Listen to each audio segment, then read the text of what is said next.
राहुल गांधी ने आरएसएस की तुलना मुस्लिम ब्रदरहुड जो कि इजिप्ट का एक आतंकवादी संगठन है उससे की है। राहुल गांधी को यहां समझना होगा कि आतंकवादी संगठन और राष्ट्रवादी संगठन में फर्क होता है। जो राष्ट्रवादी नहीं, जिसके अंदर राष्ट्रवादी विचार नहीं, वो राष्ट्रवादी संगठन क्या समझेगा।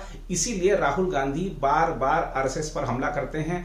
कभी हिंदुत्व को आतंकवाद से उनकी पार्टी जोड़ती है, कभी आरएसएस को आतंकवाद से उनकी पार्टी जोड़ती है और लगातार ऐसी गलतियों का खामियाजा उनको चुनाव में भुगतना पड़ता है। उसके बावजूद ये लोग आरएसएस को, बीजेपी को, हिंदुत्व को बदनाम करने में लगे रहते हैं।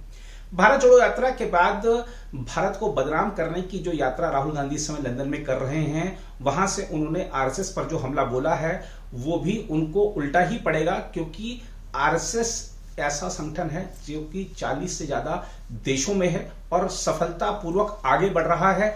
कहीं किसी सरकार ने कोई प्रतिबंध नहीं लगाया है, कोई उसकी विचारधारा पर सवाल नहीं उठाता है। मुस्लिम ब्रदरहुड एक ऐसा संगठन है जिस पर सभी देशों में प्रतिबंध है, जो कि आतंकवादी संगठन है।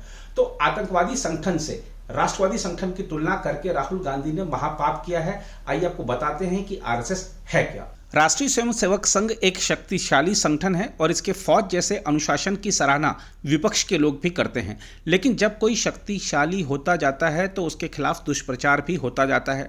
उसकी कार्यशैली पर, उसके उद्देश्यों और मंतव्यों पर तरह तरह के सवाल उठाए जाते हैं।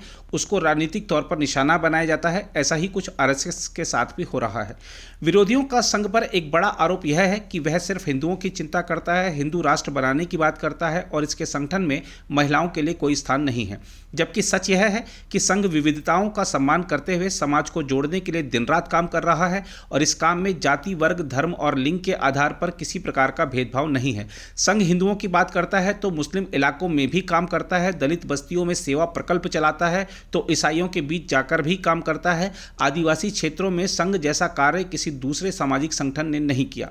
संघ का स्वयंसेवक क्या काम करता है, कैसे करता है, यह तय करने के लिए वह स्वतंत्र है। संघ केवल यह चिंता करता है कि स्वयंसेवक गलती ना करे। सरकार और संघ के बीच समय समय पर होने वाली समन्वय बैठक सरकार को निर्देश देने के लिए नहीं, बल्कि इसलिए होती हैं कि स्वयंसेवक विपरीत परिस्थितियों में अलग अलग क्षेत्रों में काम करते हैं। ऐसे में उनके पास जो सुझाव होते हैं वो सरकार को दिए जाते हैं। संघ की हिटलर वाली छवि बनाना भी गलत है, क्योंकि यहाँ प्रत्येक स्वयंसेवक के पास समान अधिकार है और छोटी से छोटी आयु का स्वयंसेवक भी बड़े से बड़े पदाधिकारी से सवाल कर सकता है। जो लोग कहते हैं कि राष्ट्रीय स्वयंसेवक संघ में महिलाओं की भागीदारी नहीं है, तो उन्हें हम बता दें कि डॉक्टर केशव बलिराम हेडगेवार के समय ही यह तय हो गया था कि राष्ट्र सेविका समिति महिलाओं के लिए संघ के समानांतर कार्य करेगी और तब से यह कार्य निरंतर चल रहा है। अगर आप भी लेना चाहते हैं देश दुनिया की तमाम जानकारी तो आज ही सब्सक्राइब करें हमारे चैनल को। साथ ही नीचे दिए बेल आइकन को जरूर दबाएं ताकि हर अपडेट आप तक पहुंच सके।